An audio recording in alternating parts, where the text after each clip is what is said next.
It is about time that your Denver Broncos get the respect that they deserve in the Sean Payton era. I am tired of getting slept on, and that era is over as the national outlets are finally gushing about us. What does that mean?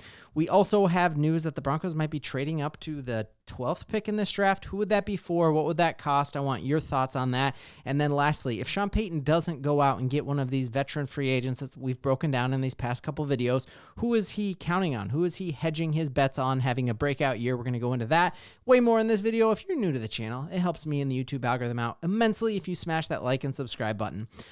It was not that long ago that we had Russell Wilson and we cut him and we didn't have a quarterback, and the hope, it felt like rock bottom. And every single NFL power ranking had the Denver Broncos as the 30th, 31st, or 32nd, the worst team in the league. Several sports books had us as the most likely team to win, or I guess it's lose the most games. Like a lot of them said we had the best chance of going winless, right? And how the tide has turned. We are now getting gushed on by national outlets. If you look at the power rankings on ESPN or NFL Network, we're in the top 10 in all of them.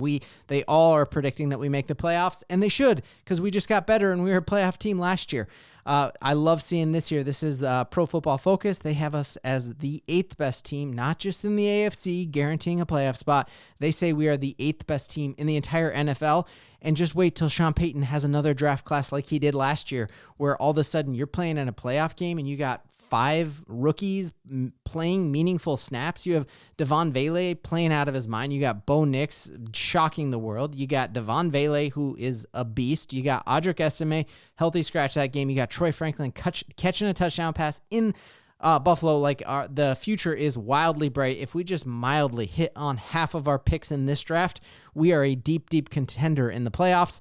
One of my go-to places for learning about NFL news is I love all the stuff that The Ringer puts out, and it's been discouraging to listen to Bill Simmons and his whole crew recently because they've been major league hating on the Denver Broncos, but they came out and were like, hey, our bad. We were totally wrong, and here's what they had to say about that. I mean, 1 year ago today, it was like the Russell Wilson debacle. They're going to draft Bo Nix, who Sean Payton compared to Patrick Mahomes. We all made fun of him. Hey, we didn't make fun of him. We knew he was going to hit. They had Courtland Sutton coming off an injury. They have no other receivers. They have no running back. There was nothing positive about this team except a good defense going in, and they made the playoffs. Yes, didn't just make the playoffs, but like if you take a look at how that year could have gone differently, we don't have that field goal blocked against the Kansas City Chiefs. We don't have Patrick Surtain get hurt in that game against the Chargers. We play like better game management in that overtime game against Cincinnati. Like you're easily looking at 3 or 4 games in that streak where we could have gotten wins when we had losses. And so I think the future is crazy bright for this team. And I love the fact that I don't seem like I'm sipping orange and blue Kool-Aid, that everybody else is starting to agree with me. As a millennial, it's really important that people acknowledge when I was right. And we were right about this team, and we're right to be crazy, crazy excited. Seeing this other one saying that like, hey, the biggest threat here for the Kansas City Chiefs next year isn't the Baltimore Ravens. It's not the Pittsburgh Steelers. The biggest threat for the Kansas City Chiefs is the team that outplayed them the entire season, playing them twice. Like we shellacked them in that game, and yes, they had people not play, but then the game where we all were playing our ones against our ones, it was a blocked field goal when we had a masterful drive there to beat the Chiefs in Arrowhead. So we just have, the future is crazy, crazy bright. And really interesting article here saying basically like, hey, Broncos, great. You did fantastic. You're climbing the power rankings as you deserved, but you cannot sit on your laurels. You have to make some moves here to continue to add to Bo Nix's repertoire. You need to add explosive offensive weapons so that he cannot have a sophomore slump and that he can not regress like we saw happen with CJ Stroud. So I'm curious what everybody is thinking about that. And does Bo Nix, like if we roll out the same group of receivers now and we throw in a rookie in the mix, do you think Bo Nix has enough offensive talent on this roster to make the playoffs and make a deep run next year? And I actually think that he does. Like, I think obviously you add Evan Engram to this team, and just that is such a massive upgrade to that tight end room that it's going to be a night and day difference. And I think Devaughn Vele, we're going to see an absolute breakout year from him. When Sean Payton went on with Kay Adams, she is his truth serum. And so when she said, you need to get some receivers for Bo Nix, and he's like, well, I can see why you think that, but we actually have a good receiver room.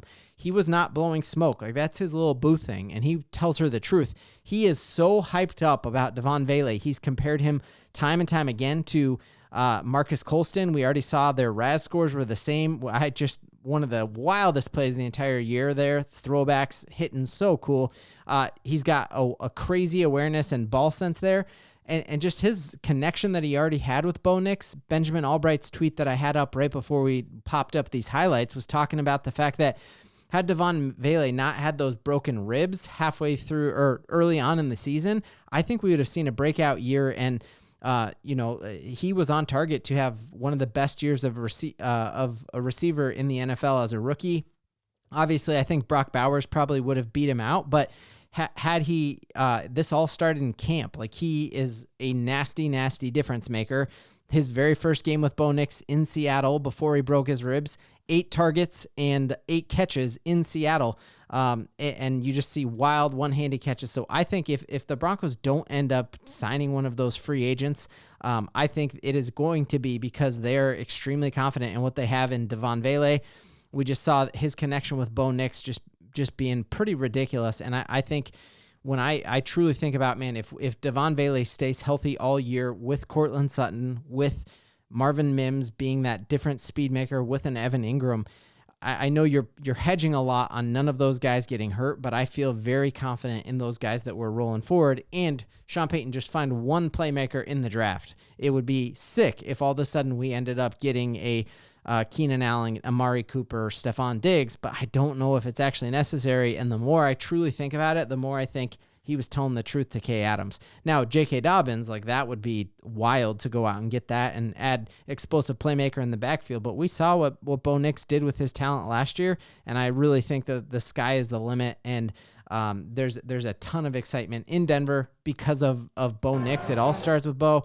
And I think Devaughn Vele is going to have an absolute breakout year in this offense in year 2.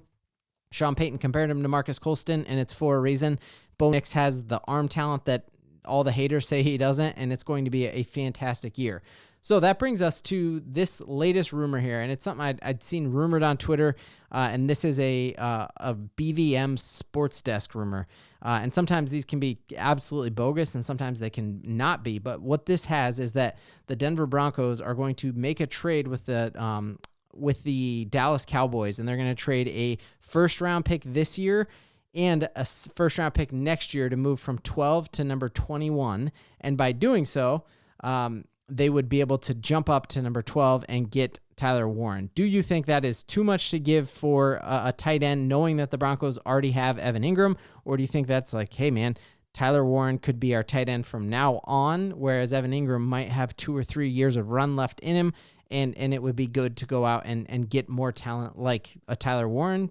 Or do you want us to hang on to our draft picks? We saw all those years after the Russell Wilson debacle, it hurt to watch the NFL draft and not have a first-round draft pick. And so in my mind, I feel extremely confident with what we have, and I feel confident that Sean Payton's going to find somebody at 20, whoever that, maybe it's Colston drops to you, maybe it's Omarion Hampton, maybe it's Caleb Williams. I trust Sean Payton will find a guy and fall in love with him, and we'll get him at 20, and we're running this thing deep into the playoffs next year, and that's something we all can Bo-LIEVE in.